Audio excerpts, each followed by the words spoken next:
Support comes from the Missouri Forest Products Association. Missouri produces wood pallets, railroad ties, white oak barrels, hardwood floors, and more. Details on the variety of products made in the state are at choosewood.com. It's Thursday, January 20th. This is The Gateway. I'm Wayne Pratt.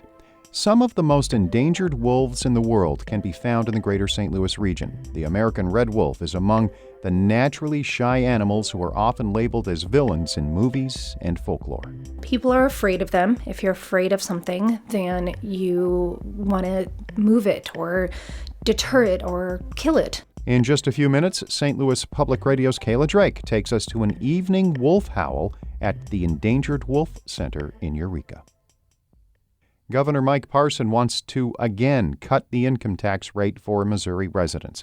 The governor made the request during yesterday's State of the State address. The tax rate will be reduced to a new low of 5.3%, easing Missourians' tax burdens yet again. Thanks to common sense, responsible spending, and working with the General Assembly. Right now, the vast majority of people pay a rate of 5.4%. Parson is also pledging more than $2 billion in new spending, including a $400 million investment in broadband. Much of this funding will come from federal coronavirus relief.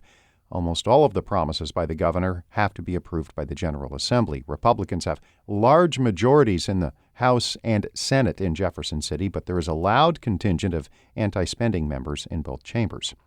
The governor is proposing a record $47.3 billion budget. That spending plan will have a generally favorable response from the GOP majorities in Jefferson City. But as St. Louis Public Radio's Jonathan Ahl reports, not everything will be a slam dunk.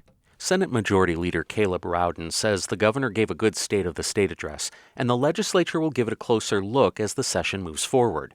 But he also says Parson's proposal to allocate all of the state's federal COVID dollars in 1 year gives him pause. It's a matter of figuring out how you invest it in a way that really can have an impact over the long haul, right? You know, limited government isn't no government. It's just investing in the right ways and in the right moment. Rowden also says he's generally in favor of Parson's proposal to hold back 2.5% of state revenue to go into a rainy day fund, but says the details are very important and lawmakers will make sure it's done correctly. In Jefferson City, I'm Jonathan Ahl, St. Louis Public Radio. House Minority Leader Crystal Quaid says there's plenty in the proposed budget to support. There's significant money for things like childcare, mental health funding, substance abuse funding, after-school programming we're hoping is going to be a part of that discussion, broadband, infrastructure, higher ed, community college. You know, the list is really good, and those are things that we've been fighting for a really long time. Quaid says Democrats will be advocating for more funding than Parson is requesting for some projects. Now, the pandemic and continuing legal fight over face coverings. A circuit court judge ruled yesterday that St. Louis County may continue to enforce an indoor mask mandate for now. Missouri Attorney General Eric Schmidt is suing to invalidate the order which the county council put in place January 5th. He wants the court to block enforcement while this case proceeds. The next hearing in all this is set for February 8th. The recent coronavirus spike is prompting many St. Louis arts organizations to postpone or cancel events. St. Louis Public Radio's Jeremy Goodwin reports. The Repertory Theater of St. Louis and St. Louis Symphony Orchestra are among the arts groups pushing events scheduled for this month into later in the year.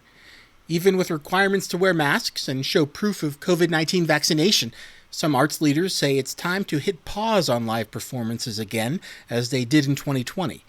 Brian McKinley is an actor and spokesperson for the Black Rep. We decided, as a result of those rising numbers, that even though we had all this protocol in place, that it was probably best for us to postpone our production till the summer. This weekend's concert by singer Diane Reeves at the Sheldon has been pushed to April, as have 3 performances by the St. Louis Symphony Orchestra of music from a Harry Potter film. I'm Jeremy Goodwin, St. Louis Public Radio. And maybe some good news on the coronavirus front. Illinois Governor J.B. Pritzker is cautiously optimistic the Omicron wave of the pandemic has peaked. Hospitalizations and the number of people requiring intensive care have fallen daily in Illinois over the past week, and Pritzker says more people are getting their first flu shots. In the first 2 weeks of 2022, 14,000 new people have gotten their first vaccine dose, every single day. That's around 100,000 newly vaccinated people, about the population of Peoria every week. Illinois is focusing more on hospitalization data and less on case numbers. There were nearly 7,400 people across the state hospitalized with COVID roughly a week ago. That number is now down to around 6,500.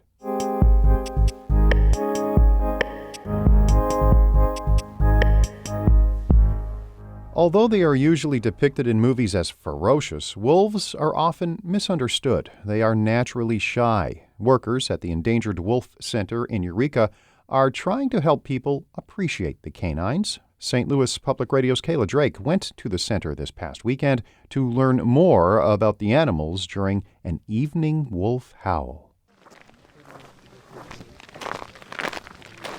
I'm walking with a pack of people along an icy dirt road in Eureka. It's below freezing, and despite being bundled up, I probably could have used an extra pair of socks.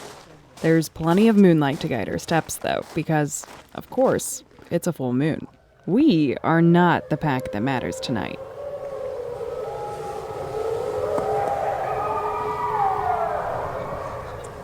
Gosh, that's so beautiful. Bill, I don't think our job's going to be hard tonight when we go down. They're frisky. The staff at the Endangered Wolf Center is geeking out because tonight the wolves are extra noisy, but it's not the full moon that's causing the howls. That's a common myth. The stars of the show are a chorus of Mexican and American red wolves. The ensemble of 40 canines live on about 70 acres at the Endangered Wolf Center. The American red wolf is the most endangered wolf in the world. There's only around 10 left in the wild in North Carolina. Wolves often get a bad rap. That's why this full moon howl and the center's other programs help people appreciate these naturally shy animals. Wolves are kind of painted as villains. We see it a lot in movies and radio and in folklore, all that. People are afraid of them. If you're afraid of something, then you want to move it or deter it or kill it. Stephanie Arney is the director of education at the Endangered Wolf Center. She's on a mission to break the stereotype that wolves are evil. I think our goal here is any excuse to get you out here so that you see what we see, so that you learn what we have learned about wolves. What is a howl? Why do they howl? Does it really have something to do with the full moon like we have today? Or is it just how they communicate and wrangle each other in after a busy day of foraging and hunting? Once upon a time, the American red wolf was native to Missouri. Arney says wolves are essential to ecosystems because they keep the food chain in check. They're almost now all critically endangered. The Old Farmer's Almanac calls the first full moon in January a wolf moon. And tonight, the wolves sound more frisky than usual. Community engagement coordinator Dana Hillerin says that's because breeding season is just around the corner. Before, we had a clear understanding of what was going on scientifically and socially with the packs. They are noisier this time of year, so people heard that noise and they said, oh, well, it is the dead of winter. They must be pretty darn hungry, and they're just so upset that they're hungry, and they're howling all the time. Why do wolves howl? Stephanie Arney of the Endangered Wolf Center explains. They howl in order to basically regather their group, or I should say their pack. So throughout the day, they all spread out to try to find different food sources. And when the sun starts to set, that's usually when they're like, okay, come on home. It reminds me of like growing up, and I'd go out and play. And once the sun was coming down, and if I was having so much fun, my mom would come out and be like, Stephanie, dinner's ready. And then it's also a way for them to rebond again. And it informs every other wolf or predator or any species in the area. This is who we are. This is what we sound like. This is how many there are. This is our space right here. Here we are, back on the icy dirt road. And we made it to the stopping point in time for the best part of the show. Volunteer Bill Courtney starts with a Mexican wolf howl.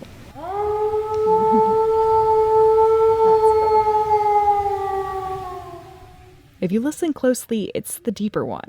Dana Hillerin, who's our guide tonight, echoes back with an American wolf howl. It has a higher pitched yip, similar to that of a coyote.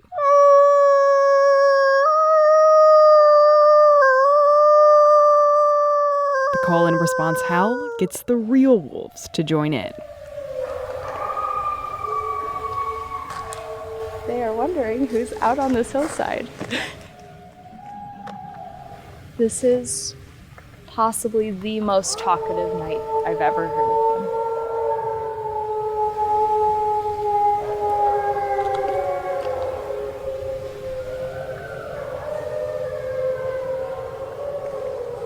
Despite the prodding, the wolves did not need much encouragement tonight.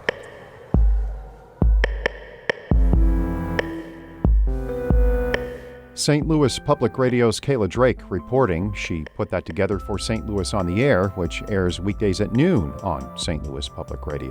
Shula Newman is the executive editor of St. Louis Public Radio, a listener-supported service of the University of Missouri-St. Louis.